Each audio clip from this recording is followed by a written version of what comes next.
show of hands, who thinks there's been a lot of information today? Who thinks there's been too much information today? No?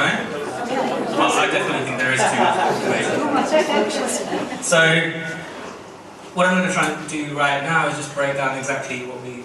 if this works.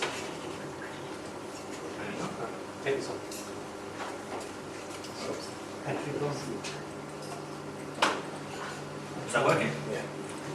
No, it's not. There we go. That's it. Okay, so I'm going to try and make it simple and actionable. So, to be honest, today's going to be pretty pointless if you walk out of here and you do everything the same as when you came in here. The whole day is really been about empowering you, trying to awaken some sort of motivation, and getting you to do something about it. So, the whole day we've been saying three things.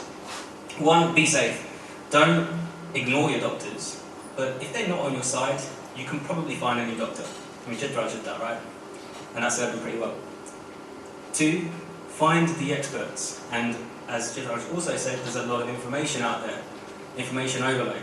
But if you find people who have done the things that you want to do, they can't really be saying anything that's, well, in my experience anyway, if someone's done something that you want to do and they're telling you how to do it, it's probably worth giving something a try.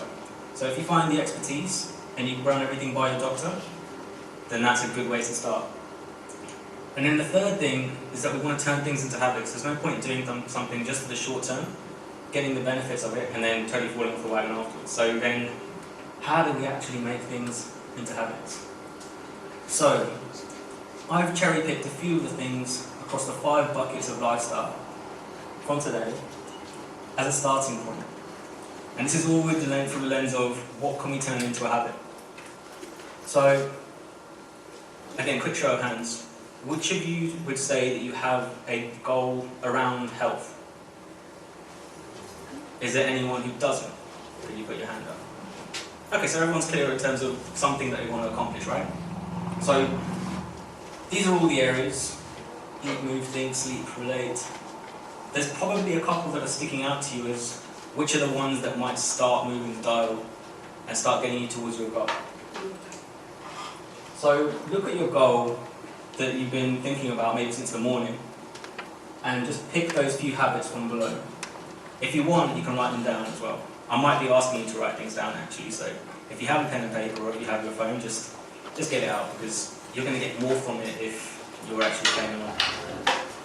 So whichever 2 or 3 from that list that you think are good ways to start, even if they seem really small to you and they just seem like, I don't really know how this is going to get me all the way to my goal, and it seems a bit pointless. It doesn't matter.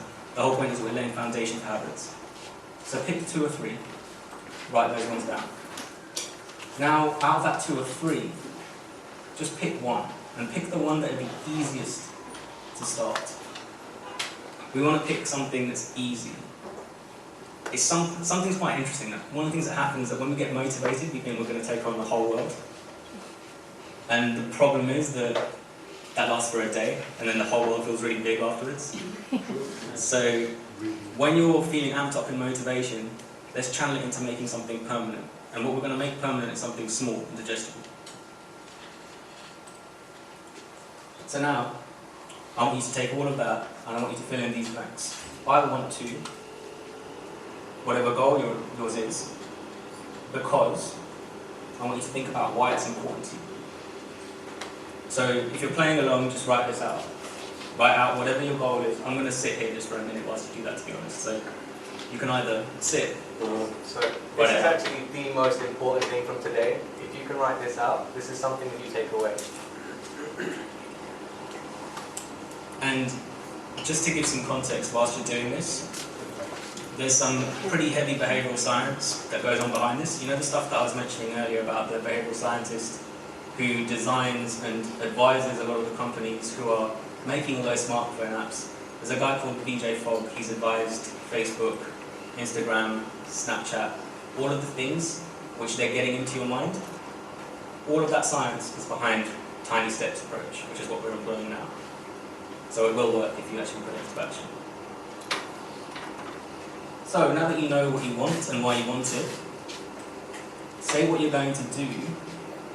Pick that thing that you can do easily for the next 30 days. So for example, let's say it's on the food side of things. I'm going to try and make it a bit gritty, I'll play along with you. So I haven't been eating well recently. I want to have even higher energy levels because I have a lot of stuff that I'm trying to get done. And I'm going to start drinking green smoothie as the first thing that I have in the day. And that's going to be whenever I break my fast, because I also do intermittent fasting. So I'm only going to break my fasting on a green smoothie for the next 30 days. And so that's really small, it's really actionable. I know when I'm going to do it. So before I eat absolutely anything else, any of the junk food that I'm tempted to do, that's my trigger. That I have to be able to break this green smoothie first, otherwise I'm not allowed to break my fast. Really tiny, but if I get it done by 30 days, something happens, you're rewiring your brain. After those 30 days, you can't think about breaking your fast without thinking, where's my green smoothie? And actually after 30 days, it starts to become a physical impulse. Once you bake something in with that repetition, it really sits in your subconscious mind. Sounds really small, really easy, too easy, but this is exactly what will work. Pick something really small, pick when you're going to do it. Once you've written that out, just commit to it, make a decision. If you make a decision to do something for 30 days and you create a new habit, this is the most difficult thing actually. What have you changed in the last year? What have you changed in the last 5 years? What have you changed in the last 10 years? Or are you operating exactly the same as you have been for the last decade? If you nail this in 30 days, even with something really small, you know that you can change absolutely anything. So start with something really small. So making a decision is about knowing that knowledge without action is useless. And it's fine if you don't get it right all the time, but commit to getting it right 80% of the time. That decision is strong enough. Don't beat yourself up because you didn't get it 100% right. And that last point is basically, you just keep getting back on the wagon.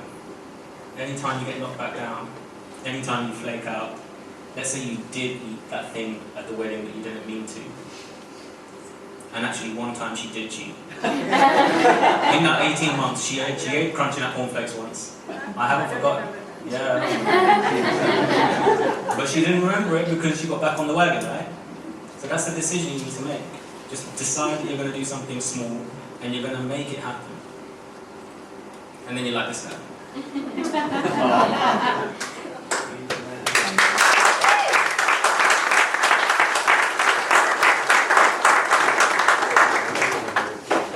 So we're just going to remain seated just for a moment whilst we say a few thank yous. Yeah, so as you can imagine, there's been a lot of work going into today. It doesn't just happen, with a couple of people. Actually, this whole event is the brainchild of Sukh, so I'd like to thank him personally for making it.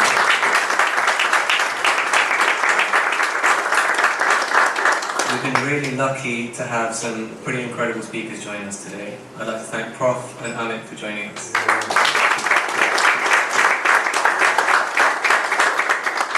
And I think it's really important to acknowledge the people who have shared their stories with us. That's not an easy thing to do at the best of times, let alone in front of a crowded room. Thank you so much. So can everyone who contributed to the food today in whatever capacity just raise their hands?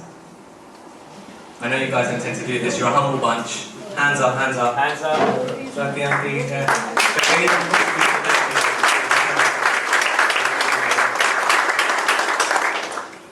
Yeah, Kabir, thank you very much for the videography. Rav, also to you.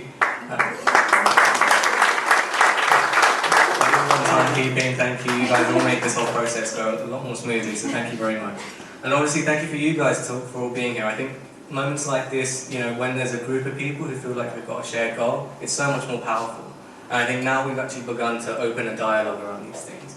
That, it's actually plausible for each of us to discuss the idea of health goals. I don't know if that was something you did with your friends before, or anyone in your circles, but that's more of an option to us now. So hopefully we can really take something away as individuals, and even take something together away as a group.